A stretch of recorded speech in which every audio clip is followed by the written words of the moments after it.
François Gérard, d'abord, pour faire un film, c'est une question de rencontre. Quel a été l'élément déclencheur? Qu'est-ce qui a été le déclic pour vous pour faire ce film-là? Bien, ça commence avec le scénario, le sujet, évidemment. On m'a présenté ce scénario-là un peu par... En fait, on me présentait un autre scénario. Et puis, c'est un scénario qui était sur le coin de la table. J'ai dit, ben, c'est quoi ça, etc. Bon, je l'ai lu, ça m'a touché. Mais il y avait aussi Dustin qui était autour du projet déjà. Et on a eu un ou deux projets malchanceux il y a 10 ans avec Dustin. On était un peu resté sur notre appétit, on était resté en contact. Et puis c'était peut-être la chance J'étais un peu frustré de pas que ces projets-là ne se soient pas faits à l'époque parce que j'avais vraiment envie de travailler avec lui. Et puis ben là, il y avait l'opportunité. Donc ça fait partie aussi de l'intérêt que j'ai eu pour le projet.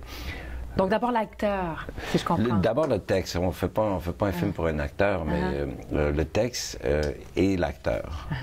Alors dans le texte, justement, pour cette histoire, qu'est-ce qui vous a accroché? Ben, j'ai été touché. Bon, premièrement, c'est une histoire très simple.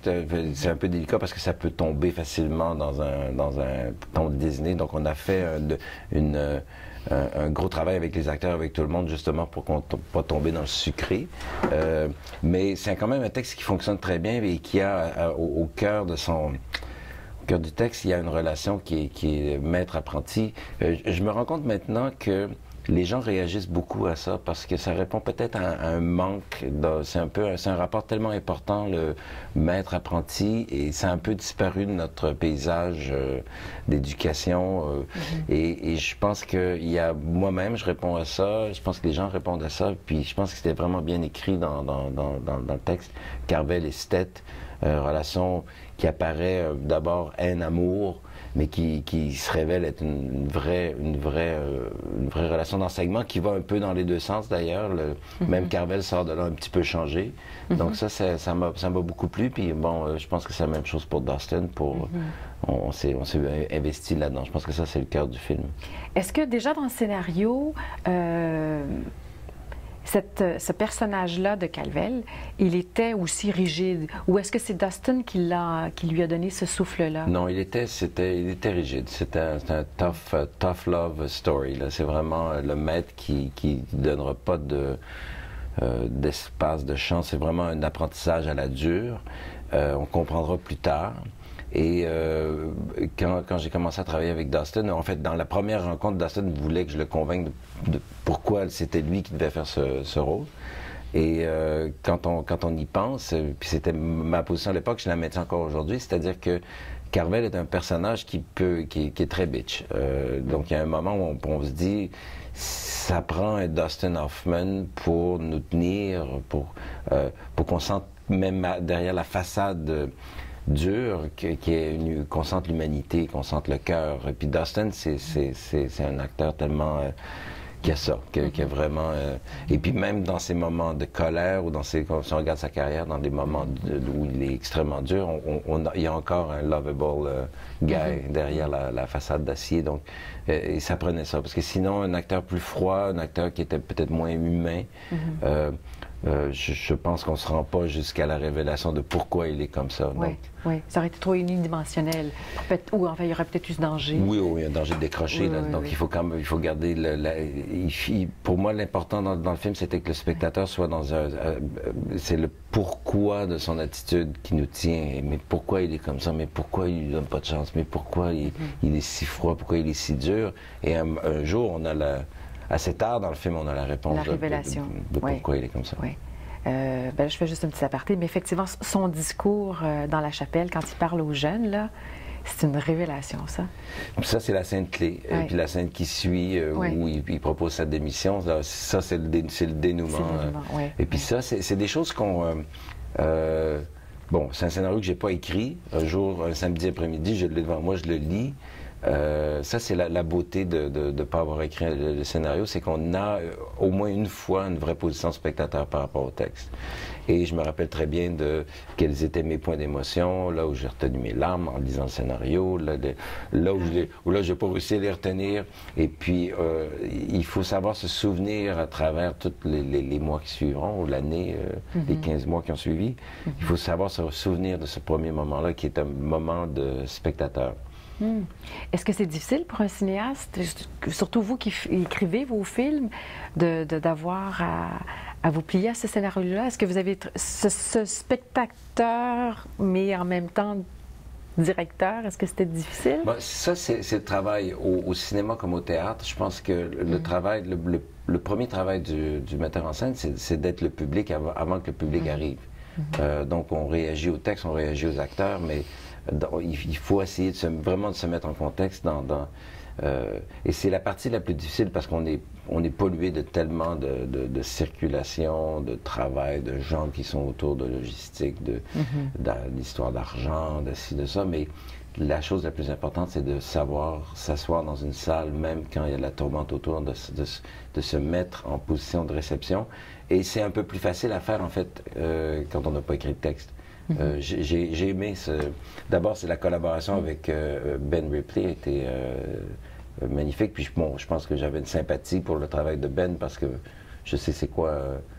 Faire de la scénarisation. Oui, c'est ça, passer par là. Donc, on s'est très, très bien entendu. On a fait quelques versions ensemble. Mais sur le plateau, c'est intéressant. Je suis particulièrement fier du travail de dialogue dans Boy Choir. Et je me suis permis de les changer, mais constamment. C'est aussitôt que j'entendais un truc qui sonnait fou un peu. On se remettait dans une discussion avec les acteurs, on arrêtait le tournage, on changeait les dialogues, on reprenait la scène. Et même de prise en prise, on a changé beaucoup les dialogues. Et ce qui fait que je pense que le contenu verbal du texte, le flow verbal est particulièrement réussi, enfin, de mon point de vue. Et ça, c'est une chose qui est plus facile à faire quand on ne l'a pas écrit, parce que si on a écrit, si on a passé 2, 3, parfois, Violon Rouge, il y a eu 5 ans d'écriture sur Violon Rouge. On arrive au plateau, et là, on est presque obligatoirement dans une position défensive. Là. On ne veut pas trop changer parce qu'on s'est attaché, on a sué sur chacune des lignes. C'est le bébé, ouais. Alors que là, il y a un détachement que j'ai trouvé intéressant. Vous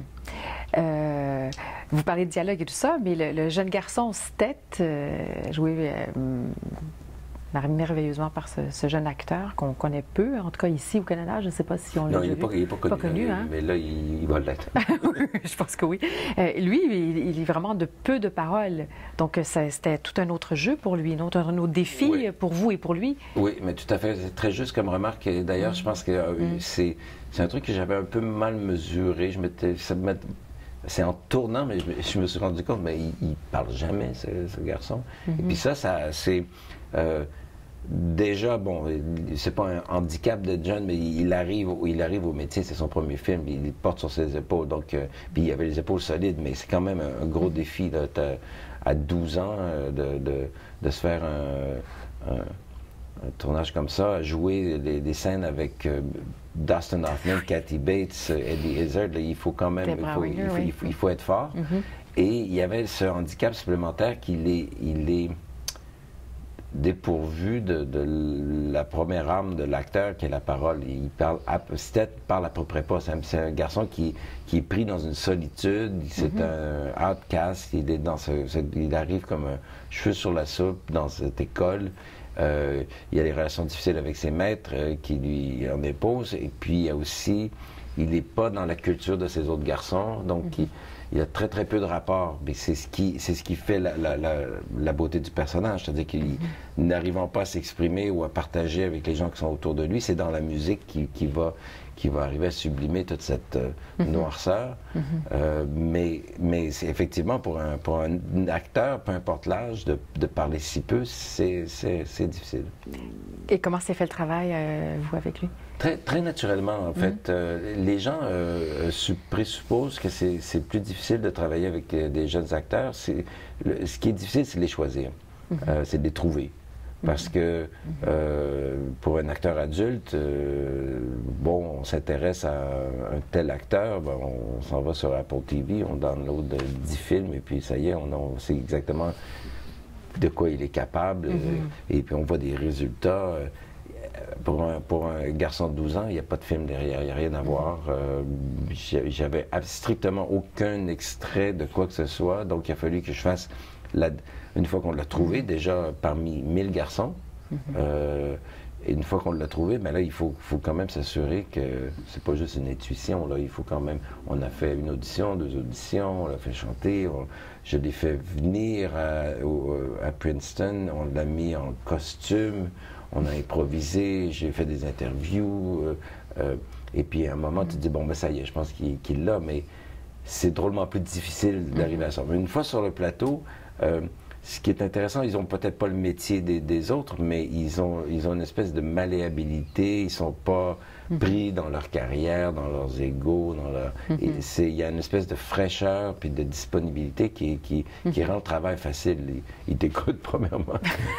C'est des éponges. C'est des éponges. Et puis ça, j'ai trouvé ça fascinant avec lui et avec les autres. Joe West, River Alexander, on a 6...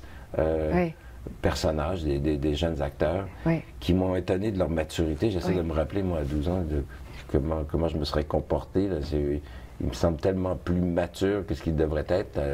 C'est des jeunes hommes, des jeunes artistes, parfois accomplis dans leurs intentions. C'était vraiment, vraiment intéressant de voir ça. Oui, ils sont tous très forts. Tous. Parce qu'il n'aurait pas pu être fort, lui, mais les autres moins, ça n'aurait pas fonctionné. Parce que la rivalité, d'ailleurs, avec son autre compagnon, là, Devin, là, je ne sais pas comment il s'appelle, celui-là. Joe West. C'est lui qui s'appelle Joe West. C'était quand même assez extraordinaire. Non, mais ça, je me rappelle, il y a eu des moments où j'étais devant eux, puis bon, je leur faisais un speech. Là. Je me rappelle d'avoir eu les 6 devant moi.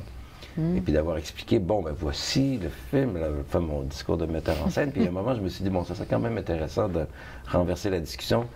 Expliquez-moi quel est votre personnage, comment vous le voyez. Et là, j'aurais dû enregistrer ça, c'était le feu d'artifice. Parce qu'il s'était, évidemment, évidemment que c'est important pour eux, c'est un acteur qui se présente, il y a ce que nous, on pense que ce que le texte appelle, mais il y a aussi ce que les acteurs veulent exprimer. Puis ça, c'est vrai pour les adultes, mais j'ai été tellement étonné de la maturité de leurs propos, comment ils s'inventaient une histoire de passé du personnage, là où ils en étaient, dans leur relation avec la musique, avec l'école, avec l'autorité. C'était absolument étonnant. Et puis, en fait, c'est une leçon de... On pense qu'on a appris un tas de choses, mais souvent, la sagesse est dans la jeunesse. Et ce jeune-là, Garrett, avec Dustin Hoffman aussi, ça s'est bien passé de la même façon? Bon, il faut dire que Dustin est un être remarquable de générosité, mais pas seulement avec les autres acteurs, avec l'équipe, c'est quelqu'un qui est d'une très, très grande humanité. Il se voit lui-même, évidemment, dans ce... Bon, moi, j'avais un peu ce rôle-là avec Garrett parce que je l'ai pris par la main jusqu'au tournage, mais... Et puis là, il y a le moment où Garrett et Dustin doivent établir leur relation, et puis ça a été magnifique. Un acteur qui a... Bon, on n'a pas besoin de rappeler la feuille de route de Dustin, là, c'est quand même... géant. C'est géant, et puis... C'est non seulement géant, parce que, bon, il y a d'autres acteurs qui ont énormément tourné, mais j'invite... La qualité, en fait. J'invite tout le monde à se faire une rétrospective. C'est facile, hein? On se fait 15 Dustin Hoffman et de Graduate jusqu'à aujourd'hui, et de voir de quelle façon il a réussi à maintenir sa qualité de jeu, sa rigueur, son excellence, dans des films qui parfois ont mal vieilli, des films qui ne sont pas égaux, il y en a qu'on préfère, mais Dustin est toujours... Donc, il débarque avec ça, et tout le monde le sait, là, et puis les autres acteurs, et même Kathy Bates, Eddie Izzard, le matin de la première scène avec Dustin, tout le monde sort du maquillage un peu, mais Dustin, 2-3 blagues, 2-3 essais, une petite improvisation, ça y est, il est extraordinaire pour casser la glace. Et avec Garrett, la même chose. Il a été extrêmement bon, il y a beaucoup à lui donner, mais je pense que il sait prendre aussi, il le regarde et puis il s'intéresse. Il y a même des moments où il se provoquait l'un l'autre. Il y aurait les bloopers de Boy Choir, ça serait intéressant parce que si je tourne Garrett, Dustin part dans un délire de provocation qui n'a rien à voir avec le texte, même parfois qui sort presque du personnage, des abus verbaux. Et puis quand je tourne Dustin, Garrett embarque dans le jeu, le provoque, l'insulte, Et puis, alors là, on a, évidemment, ça c'est pas dans le montage, mais, ils se sont... Et puis Garrett a beaucoup appris de ça, puis moi aussi, tout le monde. Alors, c'est quand même assez extraordinaire voir ça. La musique, la musique, c'est un autre personnage, carrément. Je veux dire, elle est tellement première dans ce film-là aussi. Tout tourne autour de la musique. Parle-moi donc un petit peu de ce que vous avez voulu faire justement autour de ces American Choir, là, Boy Choir. Là. Bon, musicalement, le premier travail que j'ai fait, c'est un travail j'ai écouté tout ce qu'il y avait de disponible d'abord dans leur répertoire à eux. Je suis arrivé avec le même préjugé que la plupart des gens ont par rapport à la musique de Boy Choir. On se dit, bon, on va entendre des chants religieux, de la musique de Noël, des trucs comme ça. Et plus, un peu, des trucs un peu plus pop. Et là, j'ai été sidéré, étonné, emballé par un répertoire qui est celui du directeur musical présent, Fernando Malvarubis, qui est devenu un collaborateur très important dans le film. D'ailleurs, il joue, on le voit, c'est lui qui fait Maestro Molina, là, qui présente Ladies and Gentlemen, The American Boy Choir, celui qui dirige la seule pièce qui n'est pas dirigée par Dustin. Ah oui, à New York. Oui. Et même son prédécesseur, James Litton, qui a fait la grandeur de l'école, c'est des grands musiciens qui ont un goût extraordinaire, qui sont allés chercher. D'ailleurs, il y a beaucoup de Benjamin Britten mais qui sont allés chercher dans des œuvres, mais qui se promènent dans des chants ethniques, des berceuses japonaises. Il y a de tout. Ils sont complètement sortis du cliché Boy Choir alors déjà d'écouter tout ce qu'ils ont produit, mais il y a aussi d'autres chœurs qui sont super intéressants. Vienna Boy Choir, de Chicago Young Boy Choir. Alors il y a un répertoire que je me suis approprié, là, un peu comme... j'ai tout écouté ce que je pouvais écouter et volé à gauche, à droite ce que je croyais qui servirait le film. J'ai recomposé une trame qui permettrait de raconter l'histoire. Alors c'est un cas de personnage, c'est un cas de narration, donc, et en y mettant mon propre goût à moi de ce qui me touchait, en essayant de trouver et il y a une particularité dans la musique de Boy Choir qui m'a... en fait, la musique de chœur, on la connaît. Moi, j'ai travaillé avec des chœurs à l'opéra, puis c'est ce qui me... ça me touche énormément, les répétitions de chœur. Je me promène, en général, je me promène parmi le chœur pour être emballé. C'est un immense cadeau. Mais j'ai trouvé ici, dans Boy Choir, il y a quelque chose qui dépasse la musique. Il y a comme une espèce de pureté d'esprit qui nous atteint droit au cœur et qui est particulièrement émotive. C'est-à-dire que si un samedi après-midi, je m'installe pour écouter, je me donne l'après-midi par exemple, j'arrivais jamais à faire plus qu'1 heure et demie ou 2 heures parce que je me ramassais dans un état émotif, nostalgique, presque dépassé par cette émotion-là. Donc, et là, je me suis rendu compte qu'il y a vraiment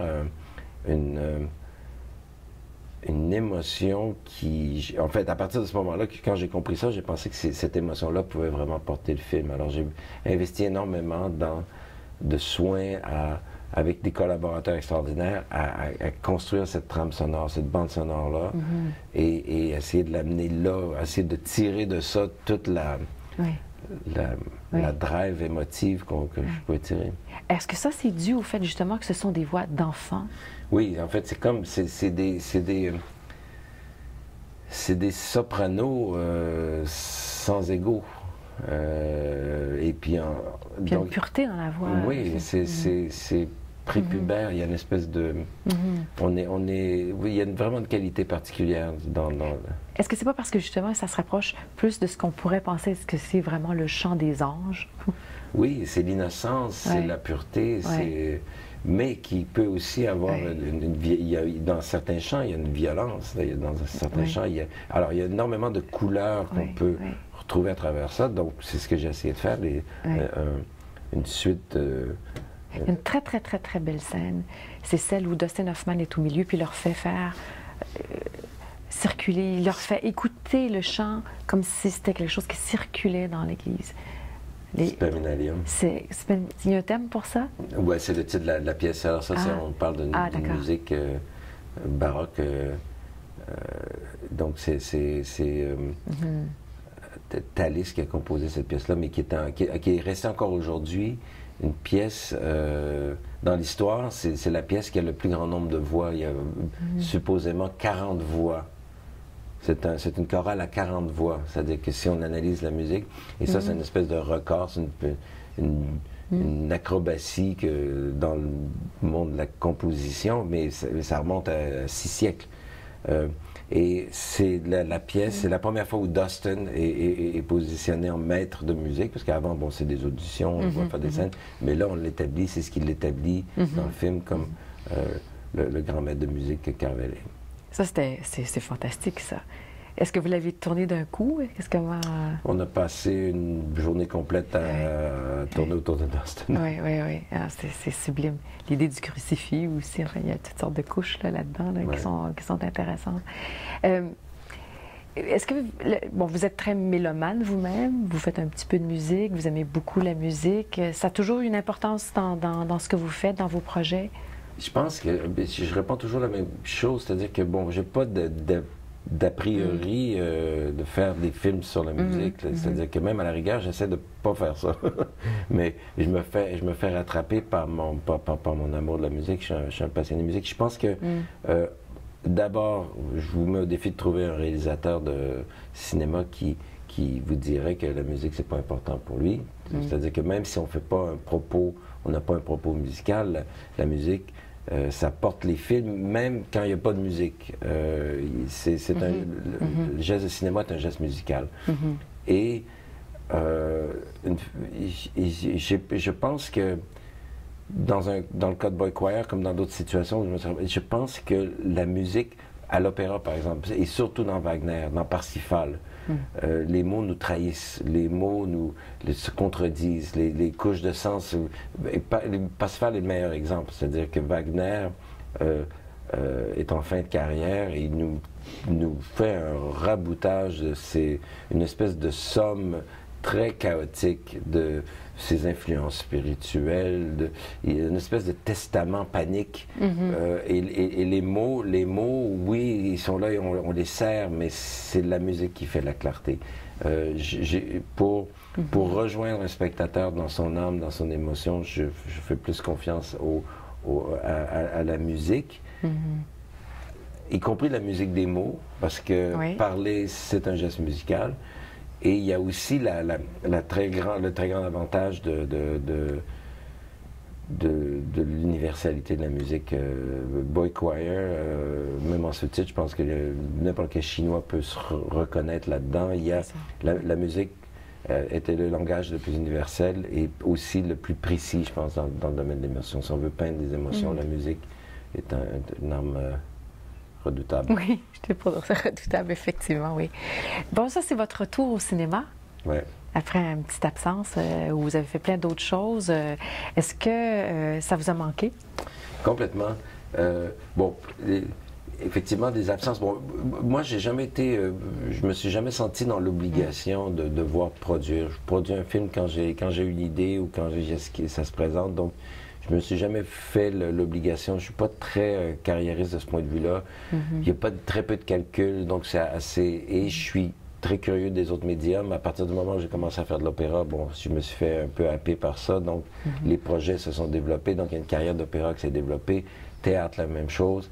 Cirque du Soleil, après soi, le Cirque du Soleil me propose de faire un spectacle au Japon qui a été une aventure extraordinaire.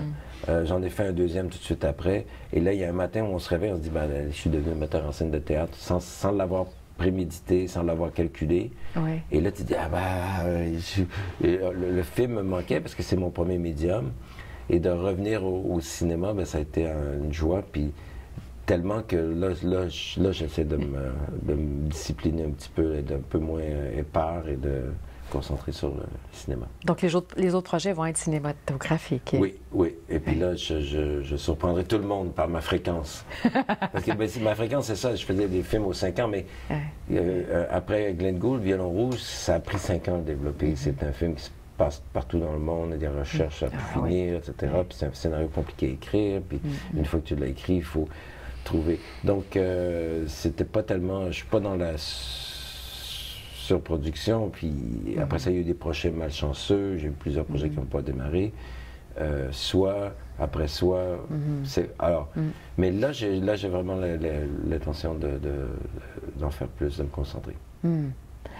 Travailler aux États-Unis, comment vous avez trouvé ça? Parce que là, on voit qu'il y a plusieurs Québécois qui travaillent aux États-Unis. Je me souviens que Denis Villeneuve a dit, ben oui, mais il y a des scénaristes extraordinaires aux États-Unis. On ne trouverait peut-être pas ça. C'est plus difficile. Il y a un bassin aussi. Qu'est-ce que ça a été comme pour vous comme expérience? Bon, moi, ça fait déjà plus longtemps que je suis en contact. Parce que même Violon Rouge, même Soit, c'est des films qui ont été financés avec les Américains. Donc, ça fait un bon moment que je suis dans cette circulation-là. J'ai eu beaucoup d'offres que je n'ai pas acceptées parce que ça me... Et là, c'est effectivement le premier film américain, mais je peux vous dire, dans sa fabrication, dans sa forme ou dans le rapport avec les producteurs, ça ressemblait beaucoup à ce que je connaissais. Il faut d'abord dire qu'on a tendance à tout mettre dans le même panier. Hollywood, les films américains, on pense qu'il y a énormément de situations différentes. C'est-à-dire qu'il y a des films de studio, c'est ce que Denis vient de faire, qui est un modèle de production avec des exécutifs, puis ils financent tout, puis director for hire, puis on fait le travail. Il y a toutes sortes d'autres modèles. Il y a le Robert Altman et les Woody Allen qui sont vraiment des auteurs, comme on les appellerait en France, qui font du film d'auteur. Alors, il ne faut pas tout mélanger. Mais effectivement, bon, on m'en parle beaucoup. Il y a Jean-Marc Vallée, Denis Villeneuve, Philippe Falardeau. On sort tous des films en même temps et puis qui sont... Des fois avec les mêmes acteurs, d'ailleurs. Des fois avec les mêmes acteurs. Oui. Je pense que c'est une bonne nouvelle. On est un peu au Québec, là, tout le monde est un peu inquiet. Est-ce que tous nos réalisateurs s'en vont? Mais je pense que c'est, la preuve du talent individuel de ces gens-là. Denis, Jean-Marc sont vraiment rendus à un moment de maturité, ils maîtrisent leur truc et puis ils font un travail exceptionnel. Mais ça parle aussi de la maturité du milieu québécois, c'est-à-dire que on est le produit d'un milieu.